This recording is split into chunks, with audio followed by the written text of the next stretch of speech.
जय गुरुदेवाय नमः। जय राधे श्याम की। आज हम आपको सुख सागर से दशम स्कंद का प्रथम अध्याय सुनाएंगे। जयति कृष्ण अभिराम कामप्रद भूमि भार हर अहंकार मद मोह कहो युत नृपजल दिन कर अभिनव लीला धाम विश्व माया मंडल पति सकल प्रजा प्रिय प्राण विगत अभिमान मानमति निष्काम कामना सहित हित अहित एक रस सूक्ष्म गति समदृष्टि सृष्टि पालन प्रलय उदर्भ कर्ता नीति रीति ताके पद शीर नाय राम लगन भगवत कथा विरचत अति चित चाय भारत के उपकार हित। पहला अध्याय। कंस के अत्याचार से पृथ्वी का व्याकुल हो ब्रह्मा जी के पास जाना। प्रसंगवश पवन रेखा का वन विहार, कंस की उत्पत्ति का वर्णन, देवकी का विवाह एवं आकाशवाणी और कंस का पिता आदि को बंदी गृह में डालना। इतनी कथा सुनकर राजा परीक्षित हाथ जोड़कर सुखदेव जी से बोले, हे महाज्ञानी सुखदेव जी, आपकी अमृतमय वाणी को सुनते हुए मेरा हृदय तृप्त नहीं होता है। नवें स्कंद में जो आपने ब्राह्मण और क्षत्रियों के वश सहित मेरे पुरुषों की वंशावली का बखान किया है, उसे सुनकर मैं और भी उत्साहित हो गया हूँ। फिर आपने अंत में जो युद्धकुल का वर्णन किया है वह तो और भी रम्य है। हे मुने, भगवान श्री कृष्ण चंद्र का चरित्र जो संसार के लिए कल्याणदायक हुआ, जिससे कितने ही जीवों का तारण हुआ और आगे भी होगा, अब उन्हीं लीलाधाम श्री हरि के चरित्र को विस्तार पूर्वक मुझे सुनाइए। हे प्रभो, संसार में जो भक्तों की 3 श्रेणियां हैं, यथा मुक्त, मुमुक्ष, विषयी, इनमें ऐसा कोई नहीं होता जिसे भगवान का उद्धार चरित्र प्रिय ना लगे। भगवान का चरित्र सबको स्वभावतः प्रिय लगता ही है। सो हे मुनीश्वर, महामुनीश्वर, युद्धकुल में अपनी षोडश कलाओं से युक्त हो अवतार धारण करने वाले भगवान विष्णु के उस परम पावन चरित्र को जो उन्होंने भगवान कृष्ण के रूप से किया, मुझे सुनाइए, क्योंकि भगवान श्री कृष्ण ही मेरे कुल देवता हैं और उन्हीं से संसार का कल्याण होता है। प्रत्येक मनुष्य का यह धर्म है कि वह अपने कुल देवता की पूजा करे, उपासना करे, उसको शीर नवावे और इस प्रकार उन पर वह श्रद्धा भक्ति रखते हुए प्रतिक्षण उन्हें श्रद्धांजलि देवे। फिर मेरे परदादा पांडवगण तो श्री कृष्ण जी के ही भक्ते, उनके ही द्वारा उनका कल्याण होता था। जब जब युधिष्ठिर आदि पर कोई आपत्ति आती, भगवान कृष्ण ही उनके सहायक होते थे।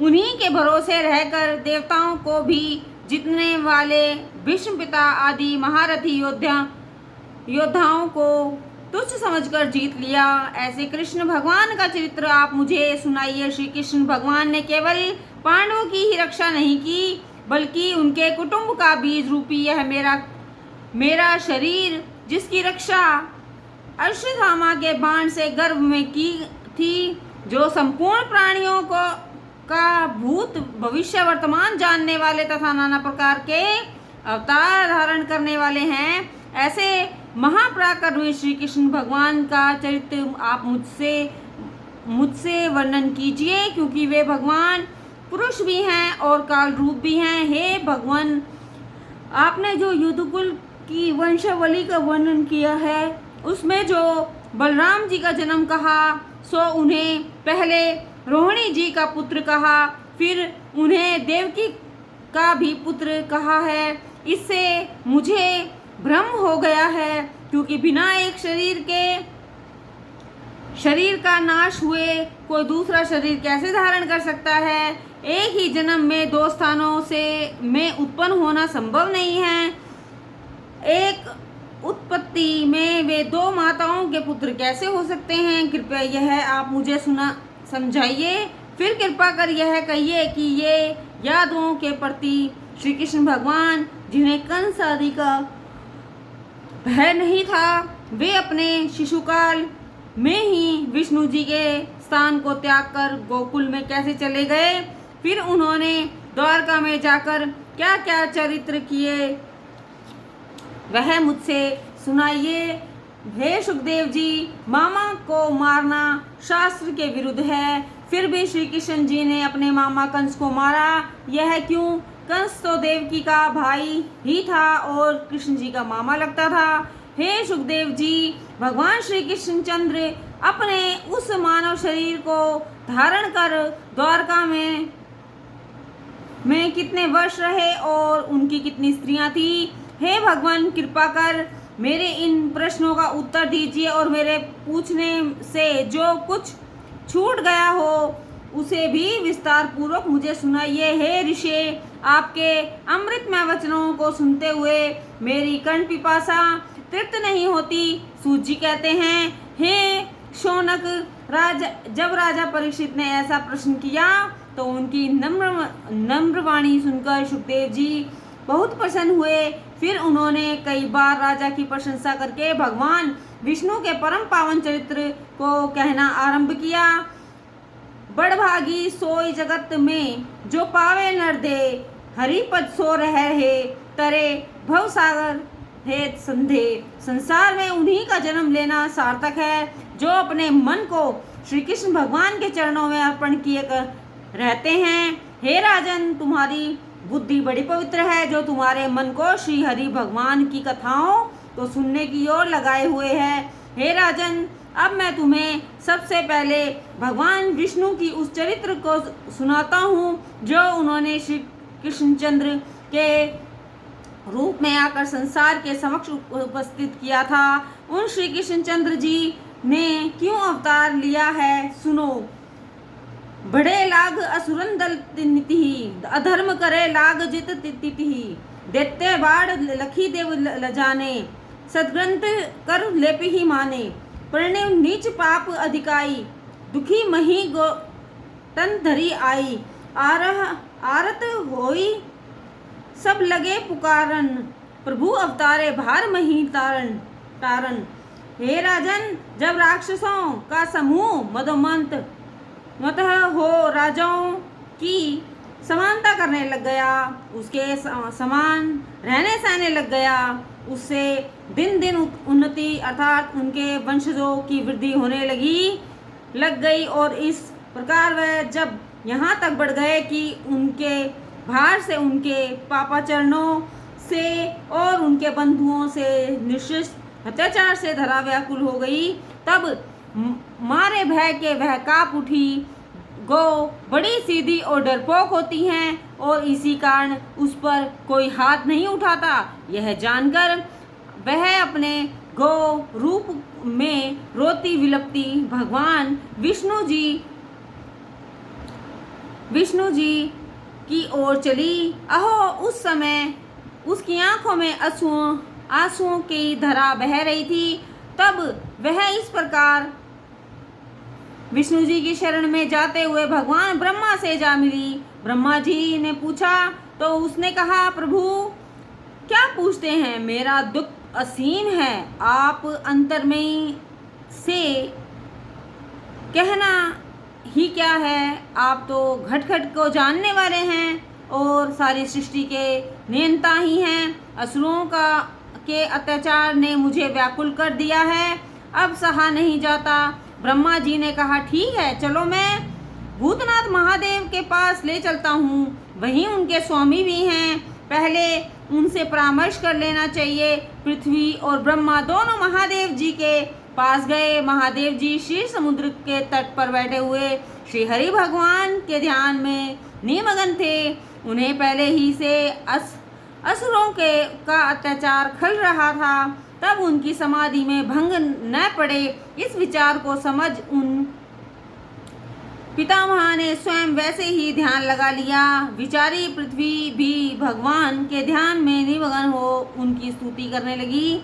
न जाने कितने समय में ब्रह्मा जी की भक्ति और मनोरथ को पूरा करने वाले भगवान के आशीर्वादात्मक कुछ वचन सुनाई पड़े। समाधि में ही उन्हें देव वाणी का ज्ञान हुआ। फिर उन्होंने झट समाधि भंग कर और जागृत अवस्था में आकर देवताओं सहित गौ रूपधारी पृथ्वी से कहा, अब तुम लोग बिल्कुल निश्चिंत हो जाओ। भगवान ने मुझे अपनी अमृतमय वाणी में बतलाया है कि मैं पृथ्वी के सह दुख को बिना कहे ही जान गया हूँ। अतः जैसा श्री हरि ने मुझसे कहा है वैसा तुम लोग मुझसे सुनो और उसके अनुसार काम करो, इसी में तुम्हारा कल्याण है। भगवान ने मुझसे कहा है मैं पृथ्वी का भार दूर करने के लिए युद्धकुल में शीघ्र ही अवतार लूँगा। इसी कारण भगवान जब तक वहाँ अवतार लेवें उसके पहले ही तुम लोग अपने अपने अंशों से युद्धकुल में अवतार धारण कर लो और इस प्रकार पृथ्वी का भार हरण करते हुए जब वे यत्र तत्र विचरण करने लगे तब तुम लोग भी उनकी सहायता करते हुए यहाँ वहाँ उनके साथ लगे रहना। युद्धकुल में श्री वासुदेव जी बड़े धर्मात्मा और भगवान के अनन्य भक्त हैं। उन्हीं के यहाँ उनकी पत्नी देवकी के गर्भ से श्री हरि अवतार लेंगे। अतः उस समय भगवान का प्रिय करने के लिए तुम्हारी स्त्रियां जाकर अवतरित हो। जिन शेष जी के 1000 मुख हैं और जो श्री हरि भगवान के अंश स्वरूप हैं वे भगवान के अवतार लेने से पहले ही उनके बड़े भाई के रूप में वहाँ युद्धकुल में अवतार लेंगे। साथ ही भगवान की माया भी जो सबसे प्रबल है, जिसके द्वारा भगवान नाना प्रकार के कौतुक करते रहते हैं, वह भी उनकी इच्छा से यशोदा के गर्भ से अवतार लेगी। देवताओं से इस प्रकार कहकर और उन्हें ऐसी आज्ञा देकर ब्रह्मा जी गौ रूप पृथ्वी से बोले, हे वसुंधरे तू बड़ी भाग्यवान है कि तेरे दुख को देखकर भगवान देवकी के गर्भ में अवतार लेने आ रहे हैं। हे वसुदेव तू शीघ्र भगवान के चरण कमलों से भूषित होगी। अब राक्षसों का निशंस अत्याचार बंद होगा और अब में ये तुम्हारा कुछ न बिगाड़ सकेंगे। पृथ्वी को इस प्रकार बोध दे और ऐसे उसे धैर्य बंधाकर ब्रह्मा जी अपने लोक को चले गए। देवतागण और पृथ्वी भी अपने स्थान को चली गई। हे राजा परीक्षित, अब तुम उन परम धर्मात्मा वासुदेव और उनकी परम धर्माज्ञा भार्या देवकी का परिचय सुनो, जिनके यहाँ लीला धाम भगवान श्री कृष्णचंद्र अवतार लेंगे। हे राजन, वासुदेव और देवकी के बहुत पहले यदुवंशियों में भजमान नाम का एक बड़ा प्रतापी राजा हुआ। उसके पृथक नाम का पुत्र हुआ, जिसके विदुरथ को शूरसेन नामक पुत्र बड़ा और ही तेजस्वी हुआ, जिसने इस 9 खंड पृथ्वी को विजय कर सूर्य के समान अपने प्रकाश से समस्त भूमंडल पर फैलाया। वह राजा शूरसेन मथुरापुरी में बसकर उसे मथुरा देश के नाम से विख्यात किया और इस प्रकार वह शूरसेन देश का राजा कहलाने लगा। उसकी रानी का नाम मृष्या था। उसके 10 पुत्र और 5 कन्याएं थी। उन 15 में जो बड़ा पुत्र था उसका नाम उसने वासुदेव रखा। जो वह वासुदेव बड़ा हुआ तब उसके कई विवाह के बाद राजा शूरसेन ने राजा देवकी कन्या देवकी के साथ उसका विवाह किया। इसकी देवकी के 8वें गर्भ से असुर नेत्रंक वज्रचंद्र श्री कृष्णचंद्र जी ने अवतार धारण किया। बड़े ही वासुदेव जी धर्मात्मा और भाग्यशाली थे। उनका जन्म हुआ तो देवताओं ने आकाश में दुदुम्बी बजाई और स्वर्ग में ही आनंद उत्सव किया गया। जब वासुदेव विवाह के योग्य हुए तो उनका पहला विवाह राजा रोहिणी की कन्या रोहिणी से ही हुआ। उसके पश्चात उन्होंने अपना और भी 16 विवाह किया। 17 रानियां वासुदेव जी की धर्म ज्ञाता और उनकी शूरवीरता से उन पर मुग्ध रहती थी। उन सब में परस्पर कोई द्वेष भाव नहीं रहता था। वासुदेव जी सबके साथ परस्पर एक सा व्यवहार रखते और सबको अपनी पटरानी समझते थे। किंतु उस समय की अवस्था और जनसंख्या के विचार तथा आवश्यकता से उन्हें देवकी के साथ अपना 18वां विवाह भी करना पड़ा। यह देवकी कंस की चचेरी बहन थी। जब विवाह कार्य संपन्न कर देवकी को अपने साथ लिवा कर वासुदेव जी अपने घर को चले तो उस समय कंस को यह आकाशवाणी सुनाई पड़ी, हे कंस, अब तू सावधान हो जा, तेरे पापाचारों से धरा पीड़ित हो गई है, जिससे अब तेरे जीवन का शीघ्र ही अंत होगा। यह तेरी चचेरी बहन देवकी जो वासुदेव जी के साथ ब्याही गई है, इनके 8वें गर्भ से तुझे विध्वंस करने वाला तेरा शत्रु जन्म लेगा। हे राजा परीक्षित, इस प्रकार जब कंस को आकाशवाणी सुनाई पड़ी तो वह वासुदेव और देवकी पर कुपित होकर उन्हें जेल खाने में बंद कर दिया। फिर तो उसी बंदी गृह में कंस निकंदन श्री हरि रूप श्री कृष्णचंद्र आनंद कंद ने आकर जन्म लिया। इतनी कथा सुनकर राजा परीक्षित ने हाथ जोड़कर पूछा, हे सुखदेव जी, वह कंस कौन था जिसके लिए भगवान ने यह आकाशवाणी सुनाई? उसका जन्म कर्म कैसा था? वह कैसे कैसे अत्याचार और कैसे आचरण करता था? कृपा कर मुझे सुनाइए। वह ऐसा प्रतापी कैसे हुआ कि उस पर किसकी ऐसी कृपा थी जिससे वह ऐसा शूरवीर उत्पन्न हुआ? हे ऋषि, इस आनंददायक कथा को सुनने के लिए मेरा मन बड़ा प्रफुल्लित हो रहा है, सो कृपा कर आप मुझे सुनाइए कि किस प्रकार भगवान श्री कृष्ण ने वासुदेव जी के घर जन्म लिया। फिर उन हरि ने किस प्रकार नंद और यशोदा को जाकर सुख दिया। कृपया इस परम पावन चरित्र को मुझे विस्तार पूर्वक सुनाइए। सुखदेव जी बोले, हे राजन, वृष्ण वंश में एक आहुक नामक राजा मथुरापुरी में राज्य करता था, जिसके 2 बेटे थे। उनका नाम देवक और अग्रसेन था।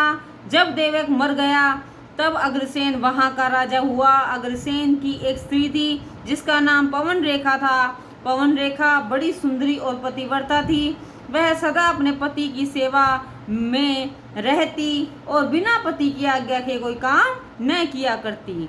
एक दिन ऐसा हुआ जब वह पवन रेखा मासिक धर्म से शुद्ध हो अपने पति की आज्ञा से सखी सहेलियों के साथ रथ पर चढ़कर वन विहार करने के लिए वन में गई तो वहां देखती है कि वन में घने वृक्षों पर उनके अनेक प्रकार के सुंदर सुंदर फूल खिले हुए हैं। लताएं लहरा रही हैं, परस्पर झूम झूम कर एक दूसरे से मिलकर मानो किलोल कर रही हैं।